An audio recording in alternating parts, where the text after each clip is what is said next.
Hi friends, welcome to my channel. ఈరోజు వచ్చేసి పకోడీ చేసేద్దాం. వేడి వేడి పకోడీ అండి. చల్ల చల్ల వర్షం కోసం సలసగా సాగే నూనెలో వేడి వేడి పకోడీ వేద్దాం. పకోడీ ఎలా చేయాలో ప్రాసెస్ చూసేద్దాం ఒకసారి. చాలా టేస్టీగా క్రిస్పీగా రావాలంటే, ఎంతో టేస్టీగా ఉండాలంటే ఎలా చేయాలో, హోటల్ స్టైల్లో చేయాలంటే ఎలా చేయాలో ప్రాసెస్ చూసేద్దామా మరి.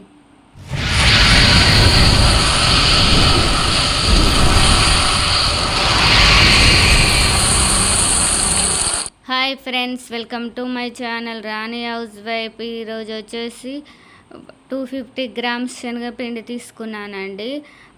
శనగపిండి తీసుకొని జల్లించుకొని ఇలా పెట్టుకోవాలి, ఒక బౌల్లో తీసుకోవాలి. ఇప్పుడు వచ్చేసి కొంచెం బియ్యం పిండి అండి, క్రిస్పీగా ఉండడం కోసం కొంచెం బియ్యం పిండి అండి.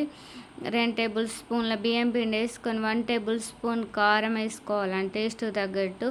1 టేబుల్ స్పూన్ సాల్ట్ వేసుకొని కొంచెం జీలకర్ర, 1 టేబుల్ స్పూన్ జీలకర్ర, కొంచెం బేకింగ్ సోడా వేసుకోవాలండి. ఓమా ఉంటే ఓమా కూడా వేసుకోవచ్చు. ఇక్కడ వచ్చేసి కొంచెం ధనియాల పొడి, 2 రెబ్బల కరివేపాకు వేసుకున్నాను. ఆనియన్స్ వచ్చేసి కట్ చేసుకొని కడిగి పక్కన పెట్టుకోవాలండి. ఇప్పుడు వచ్చేసి బాగా కలపాలి.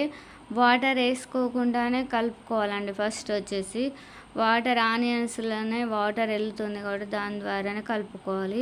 ఇప్పుడు వచ్చేసి 2 టేబుల్ స్పూన్ల నీళ్ళు వేసుకోవాలి, కొంచెం నీళ్ళు వేసుకోవాలి. ఇలా గట్టిగా కలుపుకుంటేనే క్రిస్పీగా ఉంటుంది పకోడీ. వచ్చేసి ఆయిల్ బాగా వేడయ్యాక ఇలా కొంచెం వేసి చూస్తే ఆయిల్ కాగిందా తెలుస్తుంది మనకు. ఇప్పుడు వచ్చేసి పకోడీ ఇలా వేళ్ళతోటే ఇలా వేసుకోవాలండి.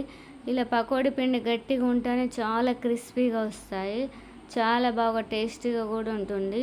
నేను వచ్చేసి ఇక్కడ ఆనియన్స్ కొంచెం ఎక్కువ వేసాను, ఎక్కువ ఉంటేనే టేస్టీగా అనిపిస్తుందండి, అందుకే ఎక్కువ వేసుకున్నాం.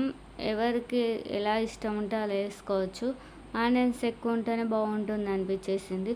నా ఛానల్ ఫస్ట్ టైం చూసినట్టయితే సబ్స్క్రైబ్ చేయండి, లైక్ చేయండి, కామెంట్ చేయండి, షేర్ చేయండి. మంచి మంచి వీడియోస్ వస్తూ ఉంటాయి. ఇప్పుడు బాగా ఫ్రై చేసుకోవాలి పకోడీ. వచ్చేసి సిమ్లో పెట్టుకొని బాగా మాడకుండా ఇలా కొంచెం గోల్డెన్ రంగు వచ్చే వరకు ఇలా కొంచెం వేపుకొని తీసుకోవాలండి. చాలా టేస్టీగా ఉండే, ఎంతో టేస్టీగా ఉండే వేడి వేడి పకోడీ రెడీ అయిందండి. Okay friends, bye friends.